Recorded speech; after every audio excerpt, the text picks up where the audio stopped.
Yeah, it would be nice if we got to see Skalitz after it's been patched up. There's a few people living there. I mean, at least we got to build up Purposlavitz with the DLC.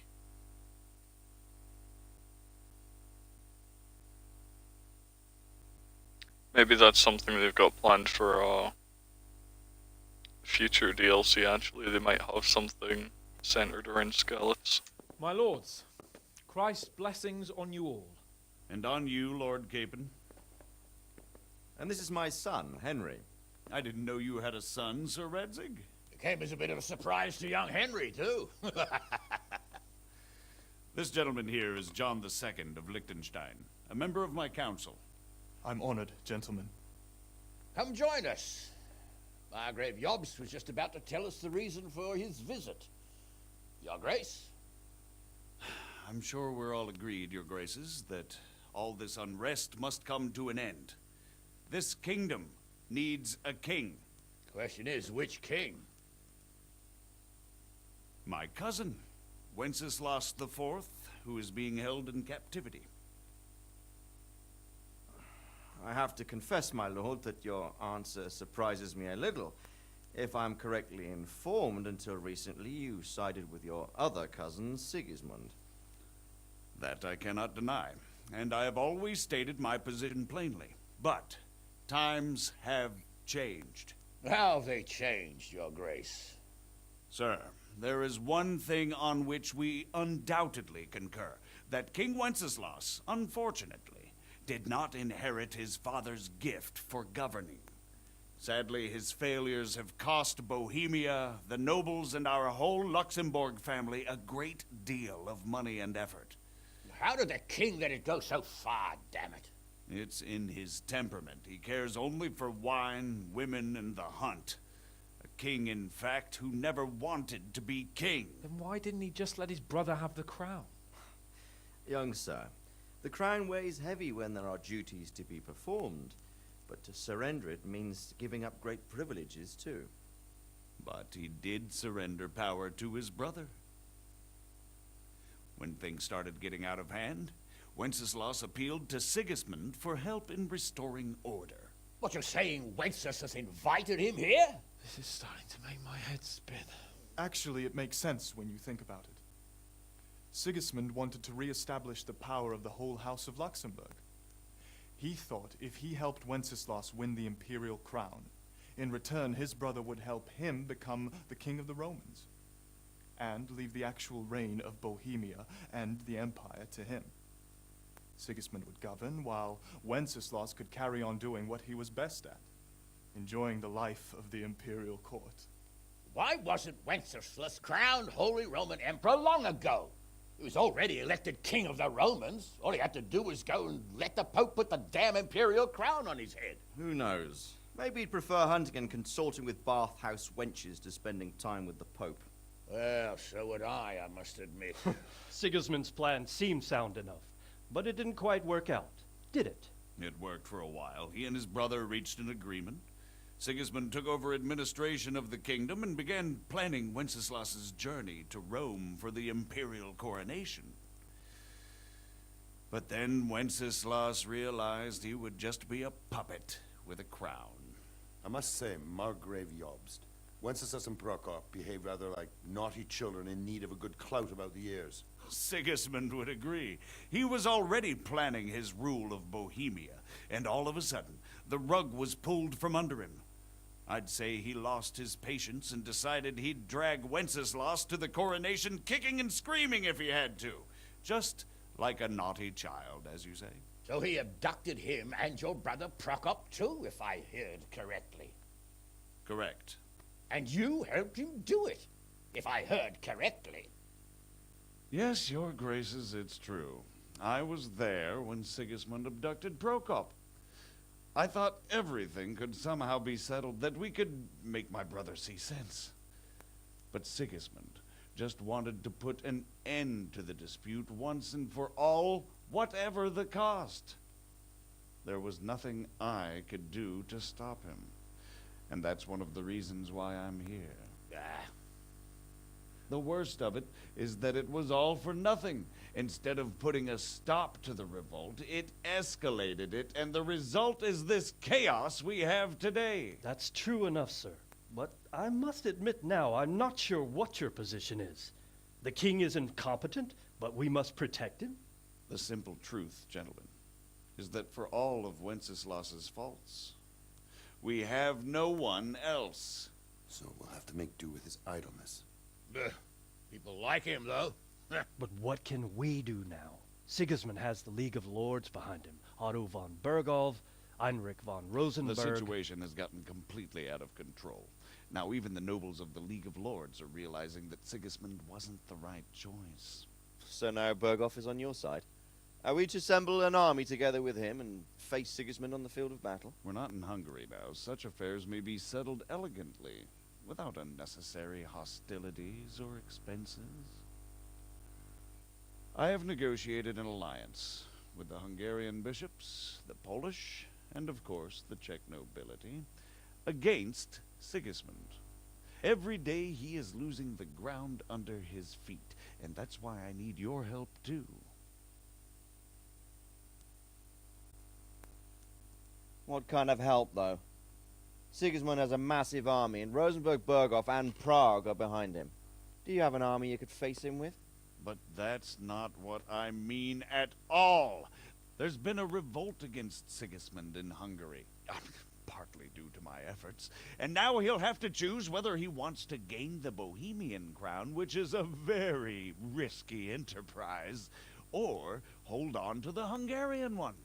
He can't have both. And there's a tough struggle awaiting him in Hungary. I'm not sure he'll win, and Rosenberg and Berghof know it too. They're not stupid.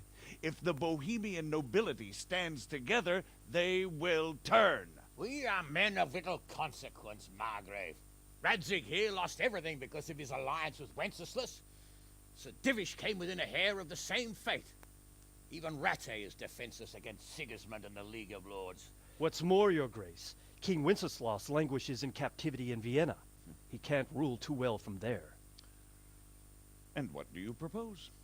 To sit with your arms folded till the Bohemian lands are turned to ashes like Skalitz? We have to put a stop to this senseless war. And do you know, sir, what the true position of the League of Lords is? I'm not on the best of terms with them at this moment, so you'll have to ask them yourselves. Yes. Why not? I'll go and visit Berghof at his castle and we'll see what he tells me. You know, that's not such a bad idea, young sir. True. Though a little risky. I doubt Berghof would harm a blue-blooded envoy. And you can find out what he has to say about developments and what the League of Lords is planning. Then we'll decide what to do next. I'll help you compose a letter to him. I'd like Henry to come with me. Why not? He's proven himself an able investigator, and he'll also be a good bodyguard if anything should happen. And I'll send Sir John here to Kuttenberg to be my eyes and ears there. I believe both your reports will help us get a better grip on the situation. When can you set out? Just as soon as I've packed my things. Excellent. Margrave Jobst and I will draft a letter. Get ready, and we'll meet back here.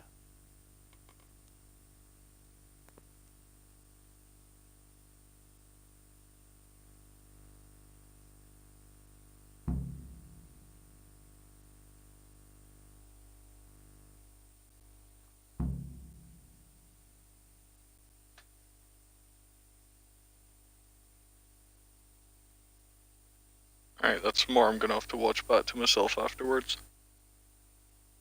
I can't get away right now. I'm trying to get through the end of the game and concentrate on what's happening, and I get bombarded with messages. Exactly. How about writing that you're concerned about current events and that you want to see things settled peaceably, and then ask the opinion of the League of Lords? Very well said, sir. And what they want to do about freeing King Wenceslas. Whether they think liberating King Wenceslas IV might contribute to resolving the dispute, And what they plan to do about the god-awful mess in this country. What steps they envisage taking to end the pillaging of Bohemia by foreign armies? I couldn't have put it better myself. Well, I'd also venture to suggest one more.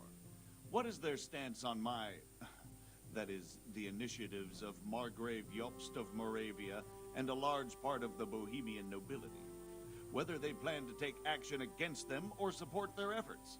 You read my thoughts, sir.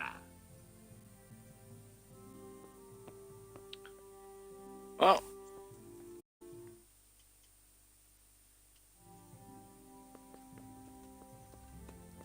let's talk to everyone before we go see I'm Father honored that you Dearest. should come to me. What do you think of Job's speech, Sir Robard? Honestly, lad, I wouldn't trust a word he says. He'll drag us into something, and when the going gets tough, he'll turn tail and leave us to deal with the consequences. Yep, he'll probably go help Sigismund again, as soon as it gets difficult. And who is this Jobst exactly? He spent 20 years wrangling over Moravia with his brother, Prokop. Then they suddenly reconciled when Sigismund was captured in Hungary, and they went plundering there, claiming it was with the aim of liberating him. When Wenceslas sent them to parley with his enemy, Rupert of the Palatinate, the pair of them turned coats on the spot, took sides with Rupert, and together with the League of Lords and the Meissen nobles laid siege to Prague. But then they made terms with the king. He agreed to hand over part of the government, and they sent the Meisseners home. This is no ancient history I'm talking about. It was only 2 years ago, and now, suddenly, he's Wenceslas's greatest ally. Can you trust someone like that? Do you think that rescuing Wenceslas will help the country, sir? God knows. The king is a drunkard. If he governed instead of boozing, wenching at the baths and hunting, there'd be peace and order. Quite honestly, I'm not surprised the Germans deposed him, or that Sigismund's patience ran out. Why? Wenceslas himself sent for Sigismund to help him, and made an agreement with him. And when Sigismund started acting as agreed, Wenceslas double-crossed him and claimed the agreement was invalid, just because he no longer liked it. What would you have done in Sigismund's place? On the other hand, now we've seen what Sigismund has been getting up to here, it's clear he's no better a sovereign than his brother. And that goes double for Rupert, not to mention Jobst, who might well have his eye on the Bohemian throne too. So, all in all, we're probably best off with the drunkard. Better the devil you know. And what about Prokop? Well, he stayed on the king's side, for most of the time at least, largely because they're birds of a feather. He's not keen on governing either, but woe betide anyone who tries to take control away from him. Then he would turn on his own brother, literally. He often behaves like a rebel, just in grander style. What do you think Sigismund's after? I'd say he wants to restore the Empire to its glory days under his father, Emperor Charles, which his brother seems incapable of doing. But he's also defending the East against the Turks, and fighting with his own noblemen at home, battling his brother and cousins here, and Rupert and the Meissen nobles in Germany. He has a lot to deal with, and riding roughshod over everyone certainly isn't helping. Mind you, what else is he to do? I think in more settled times he might make quite a good king, but now he's missed his chance. What about the League of Lords and Bergo? What are their objectives? Whenever the king is weak, the nobility tries to grab as much as it can. Not for the good of the country, of course, only for themselves. The League of Lords is full of men like that. When the king was captured the first time, they released him only after he nominated them to high office and ceded some of his power to them. Now that he's held captive a second time, they run the country at Sigismund's behest. Bergov is the highest vice-chamberlain in the land. As soon as the king was captured, he declared a pogrom on the Jews and raised the tax dues of towns and monasteries. Watch your step with him. And what about Rupert of the Palatinate? What does he want? Rupert? He appointed himself king of the Romans, and ever since then he's been making the tactical moves of a coward who's not sure what to do. If Wenceslas were a man worth his salt, he'd have dealt with him long ago. But then, if Wenceslas was any use, he wouldn't be languishing behind bars in Vienna right now. Good. That was all I needed to know. Thank you, sir. You're welcome. Bear up, and take care of yourself. The world is a dangerous place, and Bergov's a dangerous man. Goodbye. Yeah, and as far as Henry's concerned, the world's just got a hell of a lot bigger. Margrave Jobst, Bernard. From what I've heard about him, I wouldn't trust him if he told me rain was wet. I feel the same. It's never wise to trust a man who's turned his coat more than once. Exactly. And I don't buy that business with Prokop. He double-crossed his own brother, and the rest is just his cover-up. On the other hand, if anyone has a chance to oust Sigismund and keep the nobility on his side, it has to be Jobst. Yeah, Henry's lived his whole life up till now just the son of a blacksmith who got pulled into a load of shit. Now he has to, like, live as a noble, he has to learn all these names and relationships between families, and holy shit, I don't envy his position there. I'm honored that you should come to me. Can I ask? Thank you. That's all I wanted to know. Alright. Take care. You have nothing new.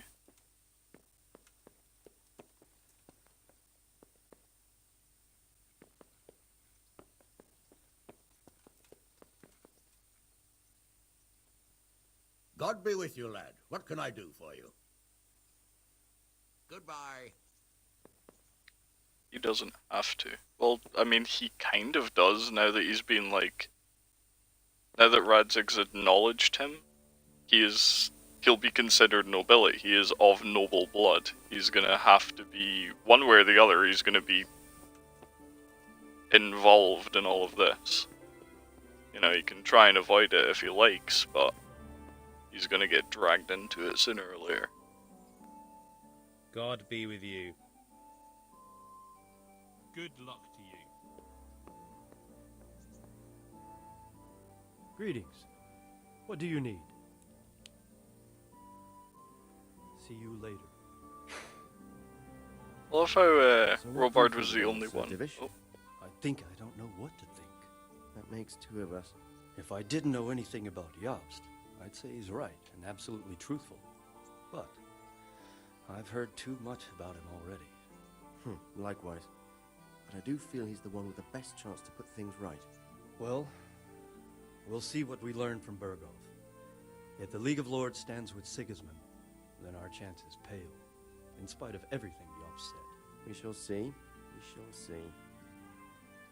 Love how, what's his name? Robard over there? Captain of Talmberg Guard was the only one who had anything to say about this whole situation and all these people. Here we go. So, it looks like you're off on a mission. Yes, I can't wait. I don't want to dampen your spirits, my boy, but watch out. These are evil times, and who knows what can happen along the way. Not to mention that Bergov is no saint. Don't worry. I know. You've shown you can fend for yourself, but do take care. You'll be traveling as Lord Capon's bodyguard. You'll be there to make sure nothing untoward happens to him. Keep your eyes peeled and your ears wide open. What Bergov tells you is one thing, but what you see may be quite another. Rest assured, Father. And don't get embroiled in anything else. Just hand over the letter, hear out his reply, and return. Yes. Very well. Bergov is at Trotsky Castle. I think you'll find it quite an eye-opener. It's one of the finest castles in the land. It's 3 days' ride from here, so unless you hit a snag along the way, you'll be back soon enough. Any questions? Yes, a lot of them. I'm getting a bit lost in the Luxembourg lineage. It all seems a bit too tangled. The Luxembourgs have ruled the Empire and Bohemia for almost 100 years now. Emperor Charles brought this land to prominence. When he was in power, things had never been so good. Wenceslas and Sigismund are his sons, but by different mothers. Jobst and Prokop are their cousins. They were entrusted with governing Moravia. But instead, they've been in a bitter armed feud for years, and now Sigismund's fallen out with Wenceslas. Wenceslas also had another brother, the youngest, John of Görlitz, who was most probably poisoned. They seem like a hot-blooded lot. It's hard to keep up with their affairs, since they tend to change their alliances from one day to the next. Who is he really, this Jobst? The cousin of King Wenceslas. He's the Margrave of Moravia. I admit I don't know what to make of him myself. Until recently, he was allied with the League of Lords. For a time, he even served Rupert of the Palatinate against the king. And now suddenly, he's reversed his position. I don't know what led him to do it, and one can't help being suspicious. It's best to keep a watchful eye on him. But he really is the leader of the resistance against Sigismund these days. We'll just have to see how it all turns out. I'm a bit concerned so many people seem to think so little of King Wenceslas. You knew him, didn't you? What's he really like? Well, there's no straightforward answer to that question. He certainly makes a great hunting and drinking companion, but he can be very fiery and impetuous when things don't go how he'd like them. He never had much of a head for high office. He finds it tiresome. But once a man's grasped the scepter, it's hard to let it go again. You can't just abscond. You've seen for yourself what happens when he disappears for a few months. Better a bad but legitimate king than a bloody war over the throne. Who is this Prokop that Job spoke of? Jobst's brother, the king's cousin. He and Jobst warred over Moravian supremacy for years. Then they were allies for a while, betrayed Wenceslas and sided with Rupert of the Palatinate. But after Sigismund abducted Wenceslas, Prokop fomented a revolt against him, and Sigismund had him captured. Politics. Make of it what you will. I, for one, can't make head or tail of it most of the time. The League of Lords and that Berghoff we're off to see. Who are they exactly? The lords of the powerful houses. Heinrich of Rosenberg, Otto of Berghoff, Heinrich of Radetz, and others. They're unhappy with the way their influence declined after Wenceslas surrounded himself with the lesser orders of nobility. They abducted the king years ago and made him bow to their will. They got away with it that time, and now they've joined forces with Sigismund and done it again. But now it seems that Sigismund's behavior is starting to rub them up the wrong way, so they may well be thinking twice. We'll see what Berghoff has to say. I don't know all that much about Sigismund. He's the king's younger brother and king of Hungary in his own right. 7 years ago, he led a crusade against the Turks and was defeated at Nicopolis. Some say it was due to the recklessness of the French knights, most of whom were mercilessly slaughtered. Sigismund is ambitious and capable. He might well make a better ruler than Wenceslas, but he's arrogant, and to our misfortune, brutal. Not long ago, he himself was held captive by the Hungarian nobility. They dislike him as much as some of the Czech and German noblemen do his brother Wenceslas. Ironically, Wenceslas joined forces with Jobst to liberate him. And now this is how Sigismund repays his brother. There's no doubt about it, God does move in mysterious ways. Rupert of the Palatinate. That's a name I hadn't heard before today. Rupert is the Prince-Elector of the Palatinate. What's a Prince-Elector? The Prince-Electors are dignitaries of the Holy Roman Empire who have the right to elect the King of the Romans, who would then be crowned Holy Roman Emperor by the Pope. Rupert took the title for himself with the help of 3 other Prince-Electors, even though Wenceslas had already been appointed. Some of the nobility in the empire recognized Rupert's claim, but when he went to Rome to be crowned emperor, it turned into a fiasco. Now he's doing his utmost to get Wenceslas to acknowledge him, but so far without success. So, now we have 2 kings of the Romans. Jobst sided with Sigismund for a while, but now he's switched allegiance. He seems to do that quite a lot. That young man, Sir John of Liechtenstein. Why is he here? The Liechtensteins are a powerful Austrian family with estates in Austria and Moravia. Sir John sits on Jobst's council. Since the king's being held captive in Vienna, I suppose it makes sense to have a powerful Austrian house as allies. It could be very useful. Okay, that's a lot of names. Very well. Take the letter from Sir Hanush, and good luck, son.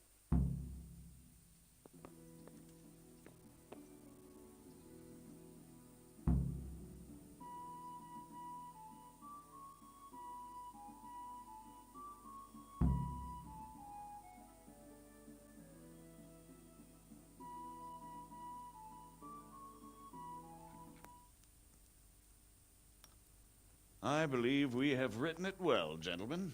Without a doubt. No one could deduce from this whether we are Sigismund's allies or foes. I must travel back to Brno now, but soon I will go to Brandenburg and I will stop here on the way back. By then, Sir Capon should be back and we can discuss how to proceed. Right. Before you leave, my lord, there is one thing that gives me no rest. Why did Sigismund come as a foe? It makes no sense. If I may, sir, I think I can explain. Oh, please enlighten us, young sir.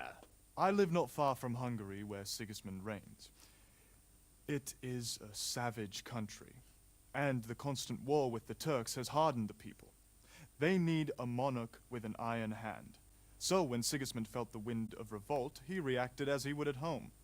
Only what works on the Hungarian nobles does not work here in Bohemia. Bringing order is one thing, but slaughtering and pillaging with a horde of barbarians quite another. What purpose does that serve? But Sigismund did give the Bohemian nobles a chance to take his side. It was only when they refused his ultimatum that he lost patience and took to the sword. As for the barbarians, he could afford nothing better. The Hungarian nobility would gain nothing from joining his campaign in Bohemia. He didn't have enough coin for a regular army, and so he recruited the Cumans. What he does not pay them, they make up for in plunder. But in the end, he didn't have enough to even satisfy the Cumans. That's why he raided Kuttenberg and Skalitz. He wanted the silver. That makes sense. My lords, how's the letter coming along? It's done. Then we can be on our way. Now remember what we said, boy. All you have to do is deliver the letter, listen to the answer, and come back here. Don't provoke Berghoff in any way. Provoke? Me? Never, Uncle. We'll be back in a few days. Farewell, your graces. Come, Henry, my men are waiting. I wish you Godspeed.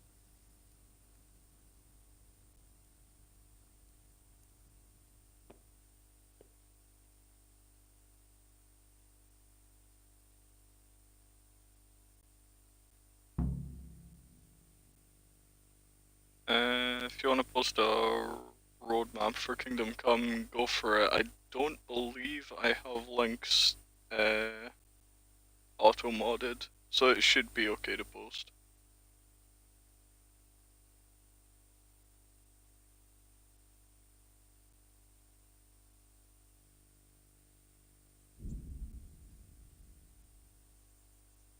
Oh, give me a minute. Maybe I do.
Give me one moment.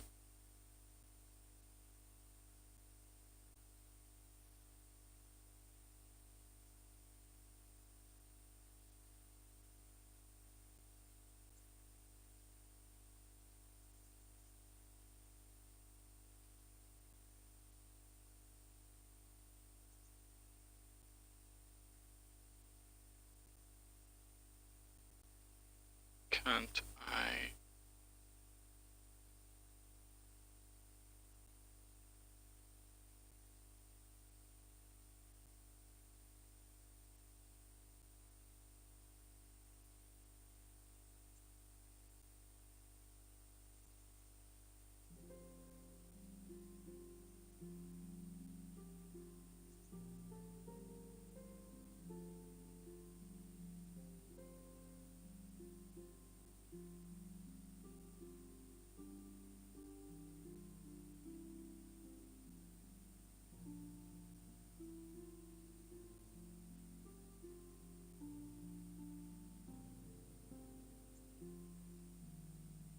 They changed that at some point.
Okay, that should have changed it.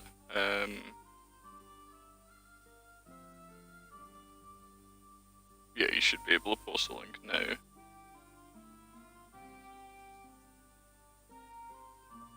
Assuming that setting did actually save.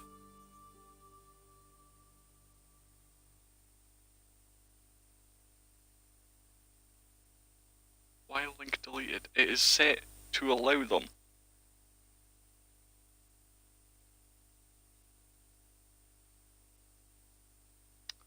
Tell you what, hold on.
There we go. It should be set to allow like links right now, but it's still. I'll need to look at that after the stream when I'm not, you know, just sitting in a fucking not doing anything.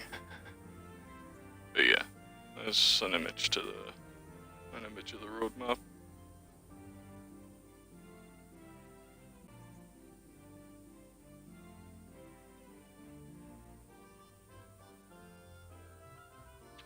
Anyway, right, let's actually read this. Congratulations, you've completed the main storyline. If you like, you can still embark on side quests and activities, or just wander the world. You can finish the game anytime by joining Sir Hans Capon's squad. Alrighty.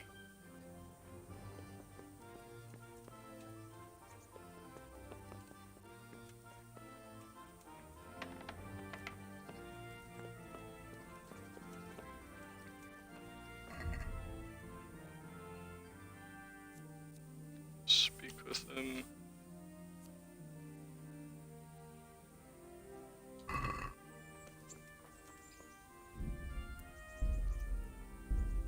Alright, I'll save here. And then let's go finish it. Oh god. Oh no, that's not supposed to happen. That's not supposed to happen at all.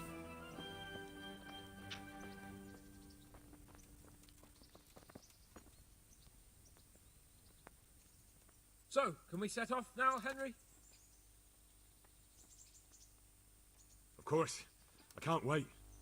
So, to horse! The Lord of Burgov is bound to be waiting us eagerly. That's not how chairs work, Hans.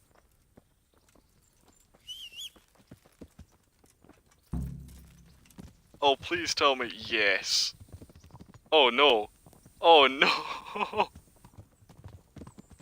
Hans, please.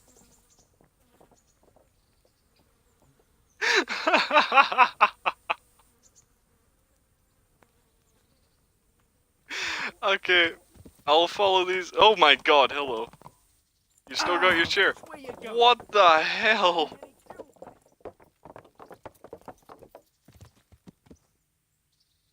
He's still got his chair.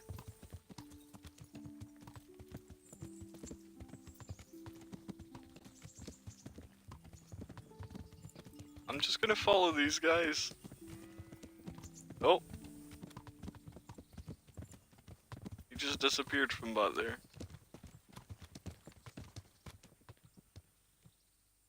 Where is he? Okay, no, he is still there. Maybe just out of render distance.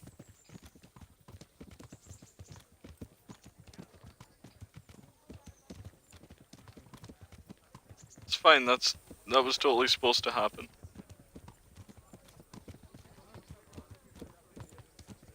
He'll find his way. God save you, Henry. Maybe I should like reload and try and get that fixed.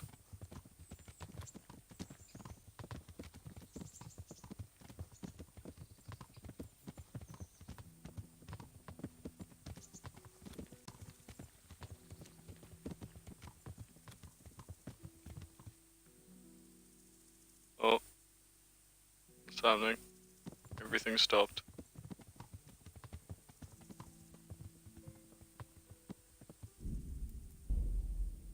Oh my god.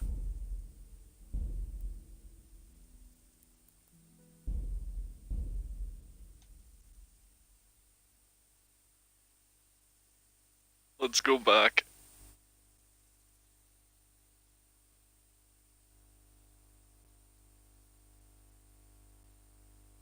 Right, forgetting how chairs work is one thing. But his horse no longer obeys the laws of physics.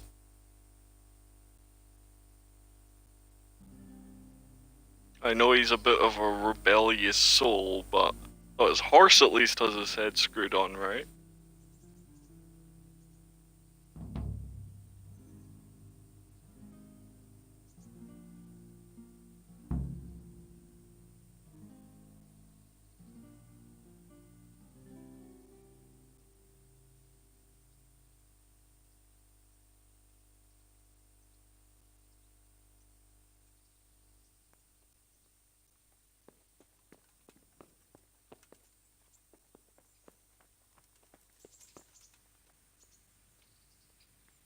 Oh, wait, no. This is before that whole thing, isn't it? Yeah, no. Don't load this one. Load the manual one.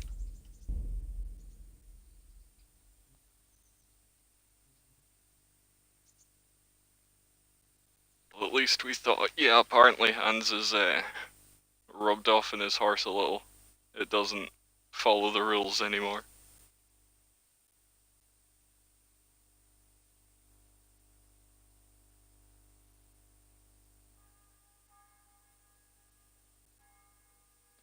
That's another thing about this game. I like how bleeding, no matter how little it is a death sentence. Like the concept of a cut closing on its own just doesn't exist. You either bandage it or you bleed out from a paper cut.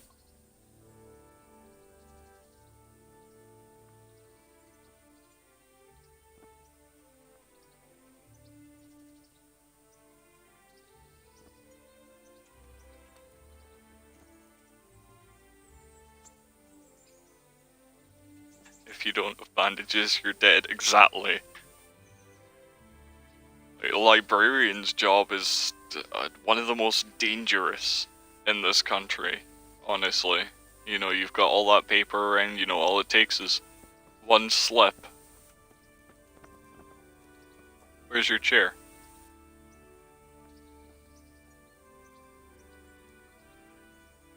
So, can we set off now, Henry?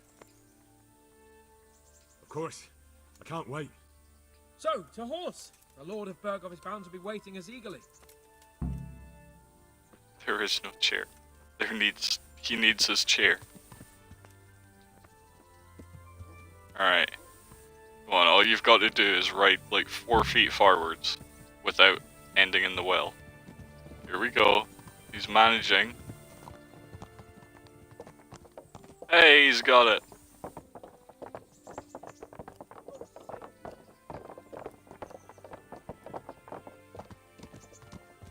God damn it, they all walk slightly slower than me. That's unfortunate. It's gonna make it awkward to try and keep pace.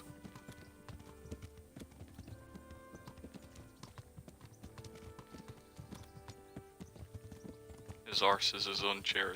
That's not how chairs how's life work. as a high-born bastard? I'm getting used to it. What about Rodzig? Has he accounted for not owning up to you the whole time? He explained it. All will be well, I think. Glad to hear it. It's far more acceptable for a nobleman to befriend a noble bastard than a blacksmith's son. Mind you, don't come to blows with a blacksmith, my young lord.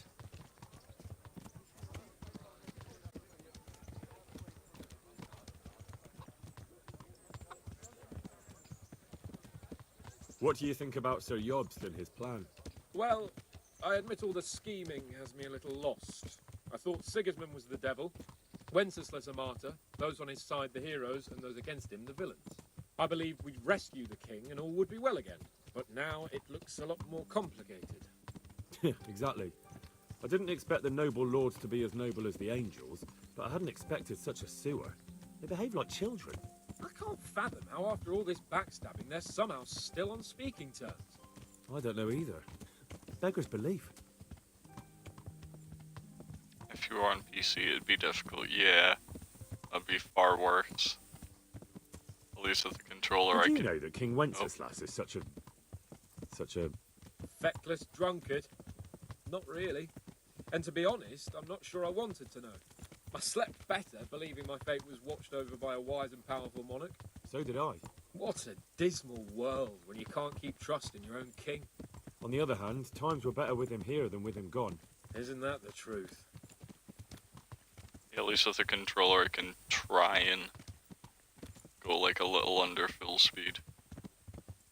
What do you It's think not of Sigismund? on or off. If I were him, I'd have had enough of my brother even sooner. But he's a monster. Look at what those hordes of his are getting up to here. What he did in Skalitz. True enough. On the other hand, if Wenceslas and Prokop hadn't double-crossed him, none of this would have happened. No one forced him to burn Skalitz. That's a fact. But he couldn't let them shit all over him either. Not that I'm defending him, right? He's a weasel. No doubt about that.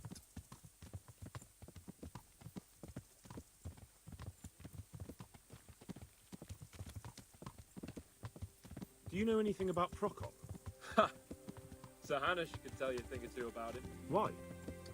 Last winter, a certain Sir Jan Sokol of Lamberg, a well-known knight, or robber baron to some, tried to occupy the city of Iglau, which was on the orders of none other than Prokop. And what has that got to do with Hanush? Well, he was there with him. Of course, that's not something to brag about in front of Jobst. And what was it all about? They wanted to occupy a city that was on the side of the League of Lords, but despite there being several hundred strong, they didn't take it. For one thing, they couldn't get past the Iglau women, with their pitchforks and cauldrons of hot water. I would never have thought of Sir Hanush as such a rebel.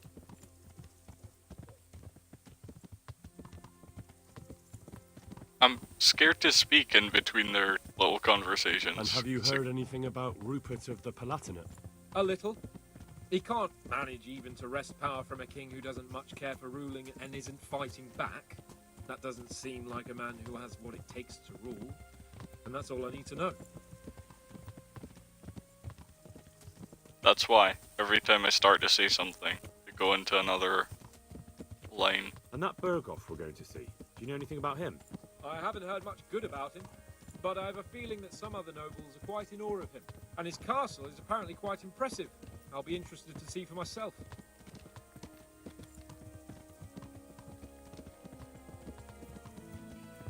I'm just gonna shut up for this journey, I think. And what about the League of Lords? Wealthy, pompous. The king doesn't seem to like them much. He's chosen to let the lesser ranks of the nobility into his circle, men like your father. I admit I don't blame him one bit. But the lords weren't happy about their lost influence, so they put their foot down.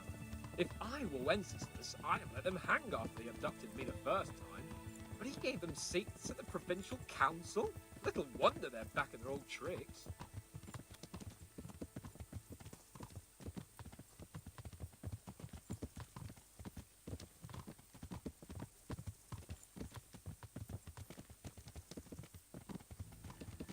Oh, now you stop talking.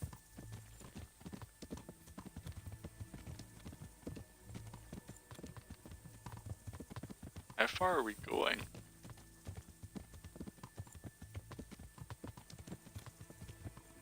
Wait, where are we? This is northeast from Rattay. This will be coming up to Neuhof. Wait, this might be Neuhof. Is it? Possibly.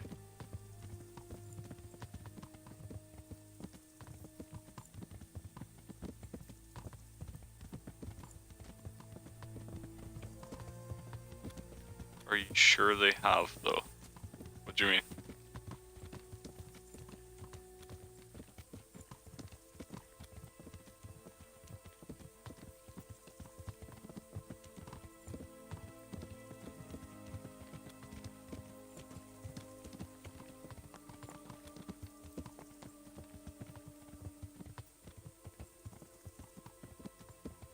Finished speaking. Well, for now, apparently.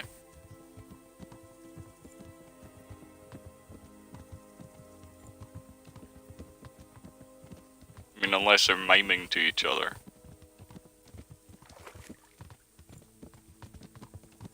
Or using some kind of telepathy that we're not privy to.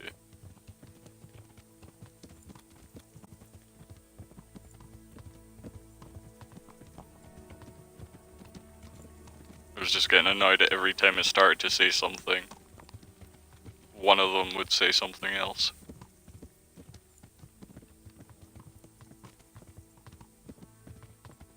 This is actually kind of a very long stretch of silence. It's getting slightly uncomfortable. They had put all the dialogue right at the start. I've just run out of things to say. There was a bug with the shadows of this game when it came out. That doesn't surprise me, but what was the bug?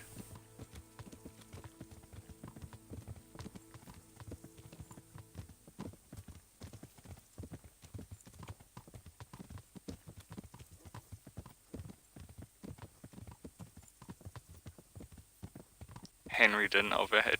Oh yeah, I saw that.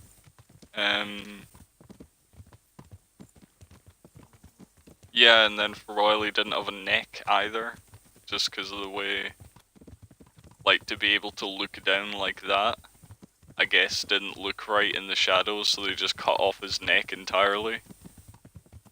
So it was just free floating. Oh.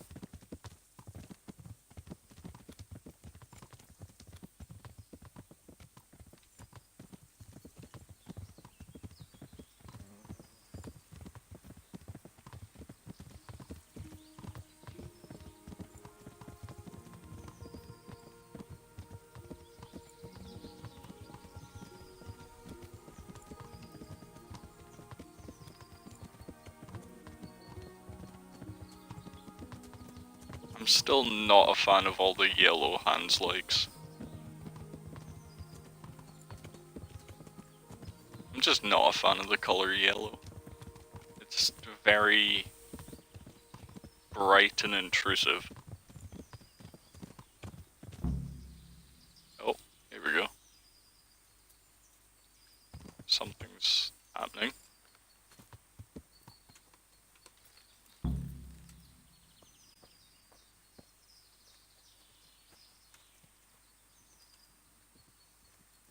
I know I'm supposed to talk to you, but I want to see where you're going first.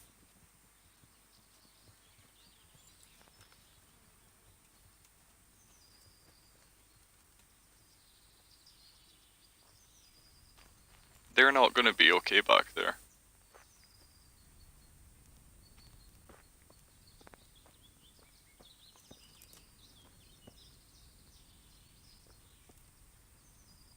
How about it, Henry? Can we go? Are you ready for this? Let's do it. Of course. At last I'll get to see more of the country and have a bit of an outing. Quite.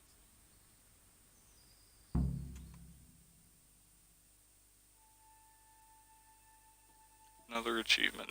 The end. Lessons. Okay. Not many people have done this. Let's get on to it console, then. apparently. I finally have the feeling we're doing something worthwhile. We're helping to save the king.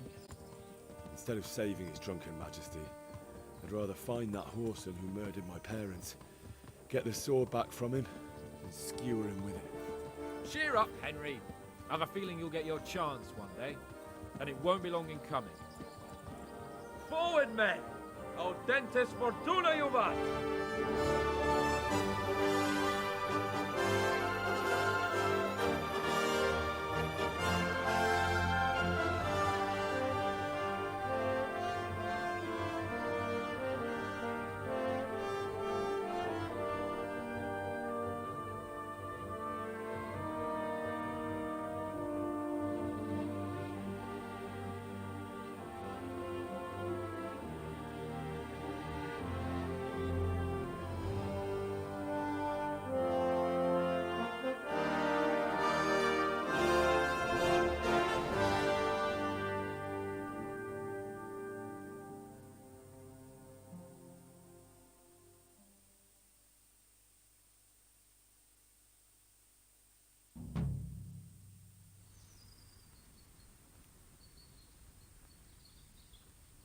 Alright. I wish there was more to this game. Yeah, there's some stuff that could have expanded on. But, well, going off the roadmap, there may be more. They might have wanted to leave plenty of space for anything they wanted to make. And a sequel if they feel like doing that. Alright, so that's it. That is the end of Kingdom Come Deliverance. I did really enjoy it. Especially towards the start. It was very, very slow. And that honestly was kind of refreshing. You know, I enjoyed playing as Henry, the son of a blacksmith. You know, he's not an important person. He wasn't prophesied to decide the fate of the entire world or anything. He was just a guy trying to get a sword. Obviously it did ramp up towards the end, finding out, oh, he's actually the bastard son of nobility, and now he's kind of getting embroiled in the politics of the country and talking to nobility and the royal families and pretty much every RPG ever. Yeah, that's why I find it refreshing, because it was different. There aren't too many games that let you be just a guy.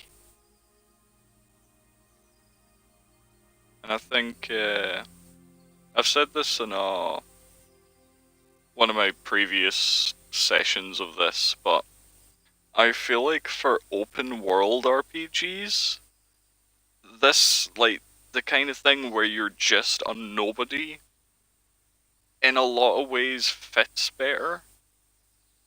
Because part of the package with open world RPGs are kind of ignoring the main quest that's going on and just buggering off, exploring the open world, picking up slight useless side quests and doing menial tasks. And in the typical RPG, like, if you are supposed take, for example, Skyrim's a good example of that. They tried to go for the open world RPG thing. You were the Dragonborn who was foretold, who's the only person who could save the world. And then when it tells you that, you know, the entire nation is under attack and the world's going to be destroyed in an hour if, you know, you don't go do it. And then you go off and, like, collect flowers for some random peasant. That doesn't fit very well. You know, I think the type of RPG where you are the most important person in that world, that kind of lends itself to more linear games. More than it does open world. But, say in a game like this, especially towards the start, Henry was nobody. It didn't matter if he went off to collect flowers for 3 days, because nothing bad would have happened. You know, it's not like it would change anything if Henry's not there. And I feel like that fits much better. The Witcher 3 in particular was also kind of similar in that regard. Like, Geralt had his thing he wanted to do. He wanted to find Ciri. But it's not, and he obviously did end up having a huge role in all of the large-scale things that went down. But that wasn't because he was the only one who could possibly have done it. For the majority of the time, it just happened to be him that was there. He's not the only Witcher. There are tons of other Witcher schools, tons of other Witchers, some of which you meet, some of which you hear about. You know, it really could have been anyone.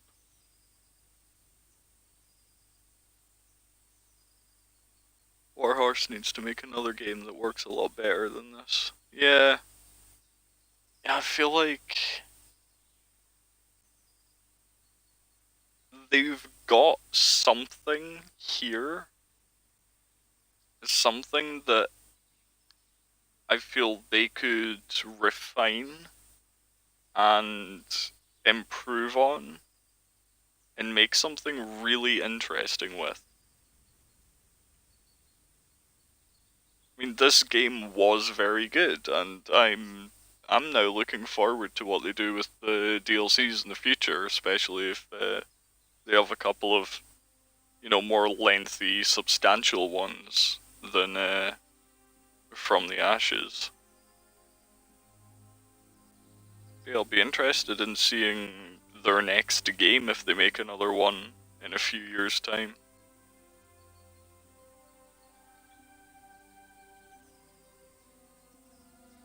Looks, this had solid foundations.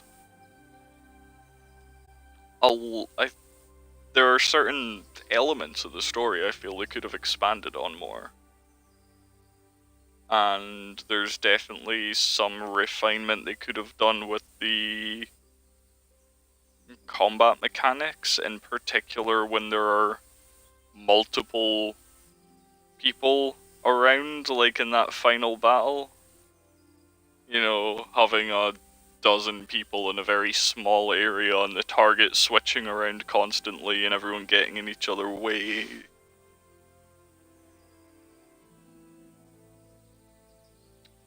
The Witcher's trade is dying out due to all the populace hating mutants and that most skills have been destroyed and most Witchers are dead.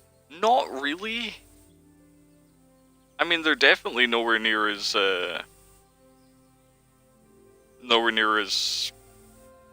well populous as they used to be. But even during The Witcher 3, there are still plenty of them.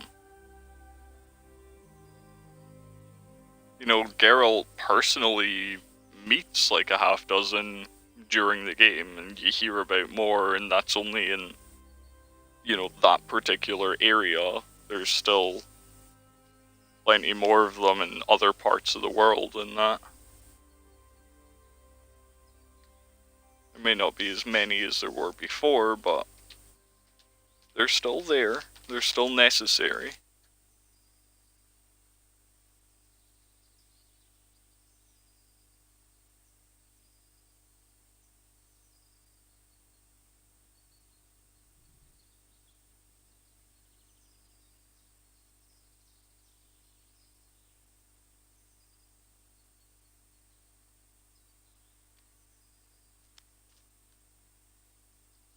Can't wait for The Witcher 4 that's coming out in a few years. Have they actually confirmed that they're doing that? CD Projekt Red? Obviously there's Cyberpunk 2077 coming out pretty soon. But that's that's pretty much the only news I've heard coming from CD Projekt Red. Well, if they have confirmed they're definitely making a fourth, that's pretty exciting news. But unless they themselves confirm it, I wouldn't put any stock in just, you know, rumors that they might be. Because they're not a particularly large studio. I'm not sure how feasible it would be for them to work on both Cyberpunk and a new Witcher game simultaneously. I mean, they might be planning on, like, starting development on one, like, right after they're done with the main development cycle of Cyberpunk, but unless it comes straight from them.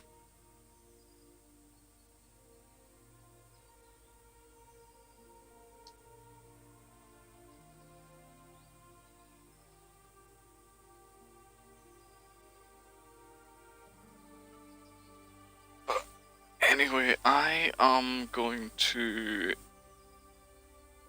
call that a good end to the stream.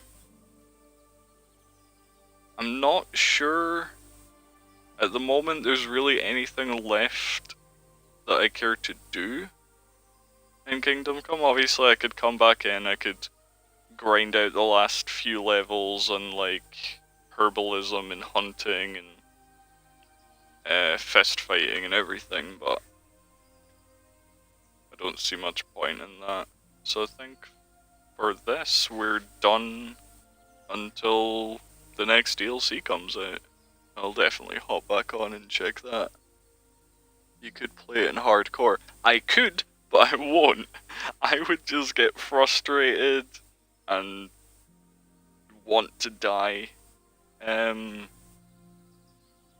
Like most of the elements of hardcore, stuff like not being able to see a health bar or a stamina bar, honestly I've been playing most of the game like that anyway, because I'm streaming natively from the Xbox. It forces me to have that little goddamn bar at the bottom of the screen, and it situates itself right on top of my health and stamina, so I couldn't see it anyway.